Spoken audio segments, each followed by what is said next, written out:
نظام ارزش‌های ایران از کجا چشم شکل می‌گیره؟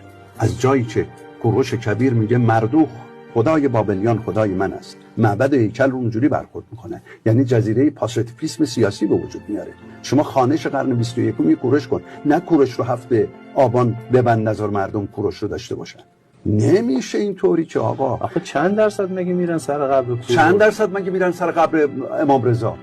خیلی. الان نمیرن خیلی هم میرن اونجا ببینین آقا شما الان امروز آقای زارا وقتی میرن، من که اینا اگه منافات دارن با هم، نه منافات ندارن. این فرق من مخصوصی گفتم. شما میگید اون دیدگاه بیاد آقای زارا، من پذیرشش باید باشه. برات بمیرم.